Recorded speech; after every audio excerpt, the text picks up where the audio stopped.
इससे पहले मैं अपने उन तमाम भाइयों से, बहनों से और मुल्तज़मीन से गुजारिश करूंगा और उलमा से भी कि हम और आप अपने जलसों में जहां अपने नबी का जिक्र जमील करते हैं, वहीं हम औलिया अल्लाह और उलमा में खास तौर पे आला हजरत और बरेली का जिक्र करते हैं। ताजु शरिया का नारा इतना ज्यादा लगता है कि जैसे लगता है कि हर जलसा बरेली ही में हो रहा है। जलसा चाहे गोपालगंज में हो, सीवान में हो, बिहार बंगाल में हो, आदमी जानता हो न जानता हो, बरेली कभी गया हो न गया हो, ताजु शरिया के बारे में उसे कुछ मालूम हो या न मालूम हो, लेकिन अल्लाह ताला ने ऐसी मोहब्बत उनकी लोगों के दिलों में डाल दी है कि जलसा चाहे जहां कहीं हो, ताजु शरिया का नारा भी लगता है और उनके नाम पे लोग मचलते हैं। लेकिन एक बात मैं अर्ज करूं अपने उलमा, शुआरा और तमाम अवामे अहले सुन्नत से कि हम और आप जिस मजहब के मानने वाले हैं और जिस कुरान की बात करते हैं, जिस हदीस की बात करते हैं, उसका एक अहम पहलू ये है कि हमारे यहाँ इल्म बराए इल्म नहीं बल्कि इल्म बराए अमल। जानना ये कमाल की बात नहीं है। शैतान भी जानता था कि अल्लाह एक है और अल्लाह का जो कहा हुआ है वही बरहक है। जितने कुफार मुशरिकीन हैं उसमें बेशतर को ये मालूम है कि पैदा करने वाला एक ही हो सकता है, लेकिन जानने के बावजूद उन्होंने माना नहीं। अबू जेहल को अच्छी तरह यकीन था कि मोहम्मद मुस्तफा सल्लल्लाहु अलैहि वसल्लम जो फरमा रहे हैं वही हक है। यहाँ तक कि उसने बद्र में जब उसे मालूम हुआ कि मुस्तफा जाने रहमत सल्लल्लाहु अलैहि वसल्लम ने इरशाद फरमाया है कि फला जगह फला काफिर मारा जाएगा और फला जगह फला काफिर मारा जाएगा, तो अबू जेहल ने कहा कि मोहम्मद सल्लल्लाहु अलैहि वसल्लम ने कह दिया है और लकीर खींच दी है, तो बिलाशुबा मैं वहीं मारा जाऊंगा। इसका मतलब है कि अपने जमाने के सबसे बड़े काफिर को भी यकीन है कि नबी जो बोलते हैं वो सच बोलते हैं, नबी जो बोलते हैं वो अल्लाह के हुक्म से बोलते हैं, नबी जो बोलते हैं वो अल्लाह की मर्जी से बोलते हैं, लेकिन उसका जानना उसको फायदा न दे सका। इसलिए कि जानने के साथ साथ जरूरी है कि आदमी का उस पर अमल हो। रात रात भर हम और आप नमाजों पे तकरीरें करते हैं, नमाजों पे तकरीरें सुनते हैं। अवाम कहती है कि नमाज रोजे पे तकरीर होनी चाहिए, इस्लाह मुआशरा पे तकरीर होनी चाहिए। बिलाशुबहा नमाज अल्लाह का फरीजा है, अल्लाह ने नमाज को फर्ज किया है। लेकिन आप याद रखें कि दीन का नाम सिर्फ नमाज नहीं है, दीन का नाम सिर्फ रोजा नहीं है, दीन का नाम सिर्फ दाढ़ी रखना नहीं है,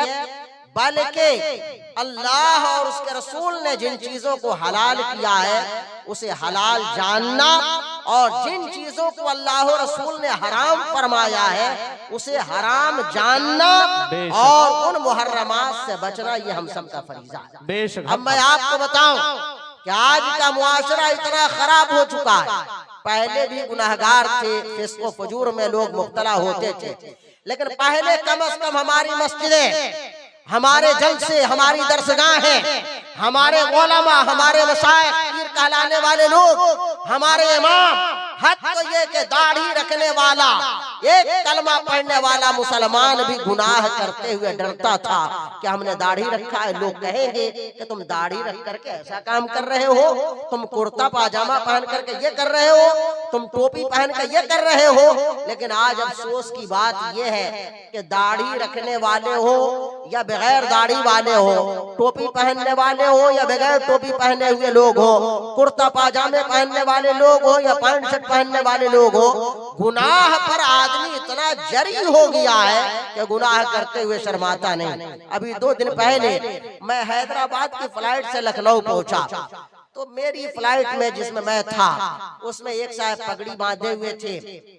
कुर्ते पाजामे में थे, दाढ़ी भी थी। जब लखनऊ एयरपोर्ट पे वो उतरे तो मैं क्या देखता हूँ कि पहले तो उन्होंने खुद अपना मोबाइल निकाला और मोबाइल से अपना फोटो खींच रहे थे जहाज के सामने। हो सकता है किसी को दिखाएंगे कि हम जहाज से आए। फिर और हद हो गई, मैंने क्या देखा कि एक टीकाधारी यानी गैर मुस्लिम था, वो देखने में लग रहा था, उसे उन्होंने अपना मोबाइल दिया और कहा कि आप जरा मेरा फोटो खींच लीजिए। तो वो मौलाना साहब हो या बहरहाल मौलाना की सूरत में हो, उन्होंने अपना मोबाइल दिया और उसने उनके कहने पर उनका फोटो खींचा। अब आप बताइए कितनी जुरात की बात है और किस कदर दीन के मामले में बेहतियाती है।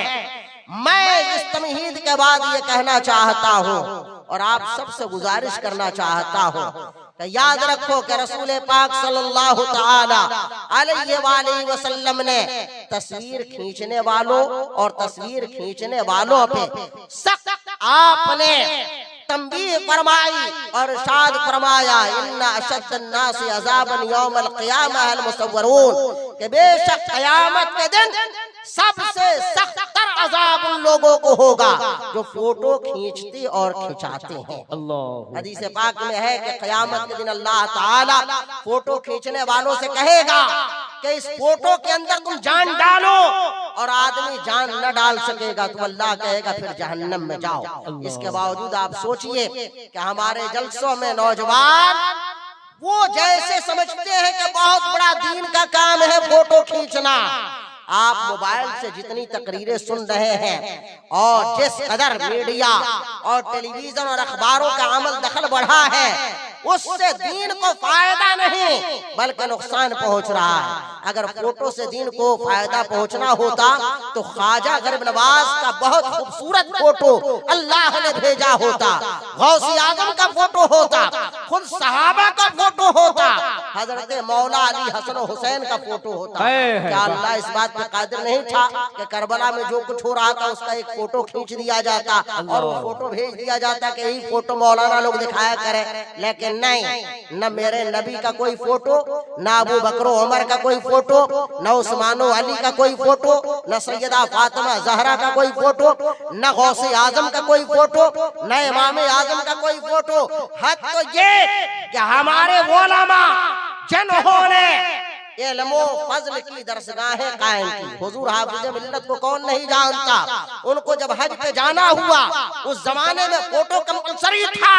लेकिन उन्होंने कहा कि अगर बगैर फोटो की इजाजत मिली तो मैं हज पे जाऊंगा वरना हज करने नहीं जाऊंगा। उस जमाने में लोगों ने कोशिश किया और हुजूर हाफिज मिल्लत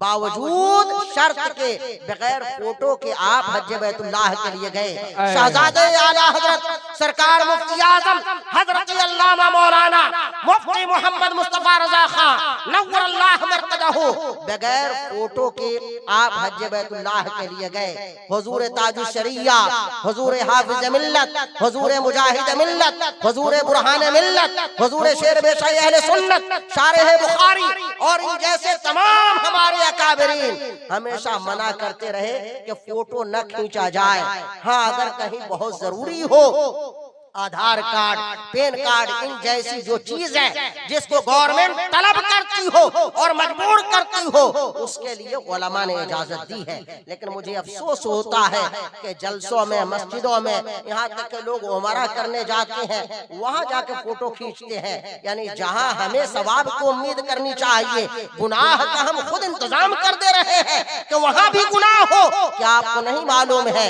कि मेरे आका ने इरशाद फरमाया कि जहाँ जानदार का फोटो होता है, जहाँ जुनूबी होता है और जहाँ कुत्ते होते हैं, वहाँ रहमत के फरिश्ते नहीं आते हैं। तो आप बताओ कि आप मस्जिद में जाके 2 रकात नमाज पढ़ी या न पढ़ी, वो नमाज हुई या न हुई, आबे ज़मज़म पिया या न पिया, उसका सवाब मिलेगा या नहीं मिलेगा? हजरे अस्वद को चूमते हुए कोई फोटो ले रहा है, कोई सफा और मरवा से फोटो खींच के भेज रहा है, कोई जलसों में फोटोग्राफी कर रहा है। आप बताएं, सवाब की जगहों पे भी हम अजाब वाला काम कर रहे हैं, रहमत की जगहों पे हम जहमत वाला काम कर रहे हैं, अच्छाई की जगहों पे हम बुराई का काम कर रहे हैं और उसमें उलमा को भी मुलव्विस कर रहे हैं। आप फोटो खींचते हैं और डाल देते हैं, कल से लोग हम लोगों को फोन करके गालियां देना शुरू करते हैं। अरे मौलाना, तुम माइक छोड़ के भाग तो नहीं गए थे, तुम नजराने की लालच में तकरीर करते रहे, तुम्हारा फोटो खींचा जा रहा था, तुमने मना तक न किया, फिर तुम मना कहाँ करोगे? बताओ, अगर जलसों से हराम और हलाल को न बताया जाए, मस्जिदों से न बताया जाए, उलमा न बताएं, मशाइख न